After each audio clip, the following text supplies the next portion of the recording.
on High was the second deep dungeon to be released, appearing in Stormblood, specifically in the Ruby Sea, where it can't really be missed. And like Palace of the Dead, it is an incredible tool for leveling. However, to take advantage of this, you first need to unlock the checkpoint on floor 30. Now, you could try to get a group to help you unlock it, but that's not always the easiest thing to do. Alternatively, you could unlock it yourself, and in truth, this is incredibly easy to do. So here is how to go about unlocking the checkpoint solo.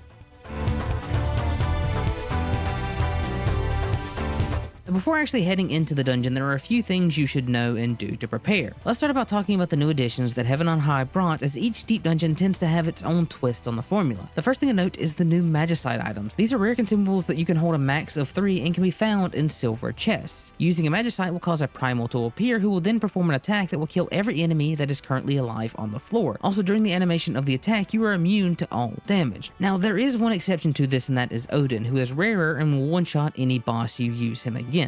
After the Magicite, we have 3 new Pommanders. Concealment when used will make it so enemies can't detect you, and you won't activate traps while it's active. Frailty will inflict a 3-minute debuff on all enemies, reducing their damage while also increasing the damage they take. And finally, we have Petrification, which petrifies every enemy on the floor for a short time, causing them to take no action and die in a single hit. Now, the Magicite and the new Pommanders aren't the only additions that Heaven on High brought, as they also introduced a new type of floor, which is a single massive open room that can actually have false exits that explode. And they also introduced special buffs that can be obtained by standing near animals that can be found within the tower. Moving on from the changes, let's discuss what we should do before heading in. The first thing is to pick the job that you want to take in. Personally, I highly recommend taking a Gunbreaker, as it's considered one of the best jobs for doing Heaven on High solo, and it's readily available since the job starts at 60, meaning at most you need a single level to enter. In all honesty, Gunbreaker will essentially trivialize the first 30 floors. After your job is chosen, generally it's a good idea to bring current food for extra HP along with some potions. However, if you are going to take a Gunbreaker, this is mostly unnecessary, but would be more important if you decide to take a DPS instead.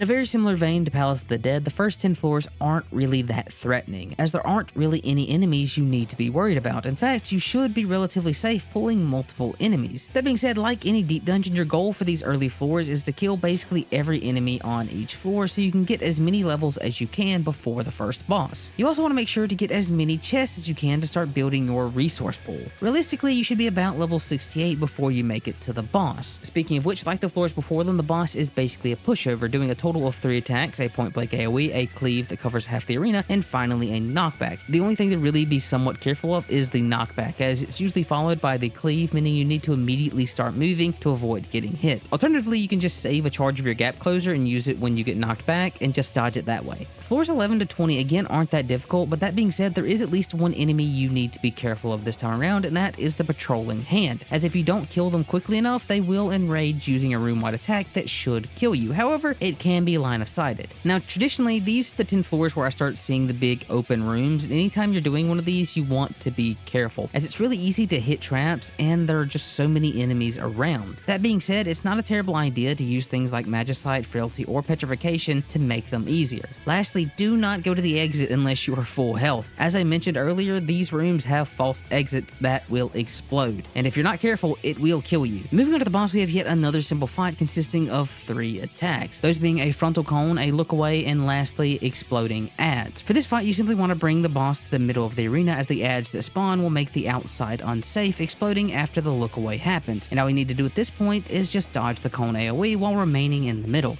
Moving on to the last set of floors, there honestly isn't that much that needs to be said, as the difficulty level is basically the same as the previous 20 floors, with the only enemy of note being the samurai, who can knock you back potentially into traps or other enemies. And if you live long enough, they'll do a rather hard-hitting attack that isn't really a problem for Gunbreaker, but if you're playing a DPS, it definitely can be. The boss, however, is the hardest of the 3, mostly because how they work can be a bit unclear at first. So the boss has a total of 4 attacks: a line AoE, a half-room cleave, a radial, and lastly clouds that will explode. The thing that can be unclear for people is how to dodge those clouds, as they cover the entire arena, but the solution is actually very simple. All you need to do is when the boss starts casting their radial, stand directly under one of the clouds on the outside. When the radial goes off, you'll be knocked into the air, which will get rid of any cloud that you hit, making a safe spot where you land. Now after this, the boss is usually going to follow up with that room cleave, but you can just use your gap closer basically the second that you land, and you should dodge it. And that's all you need to do to reach floor 30. In truth, I think Heaven on High is by far the easiest of the current deep dungeons to unlock the checkpoint for solo, as there really isn't that much that's dangerous in these early floors. That, or Gunbreaker's just so powerful in these early floors that it kind of trivializes the process. With that being said, thanks for watching, and I hope you found this guide useful.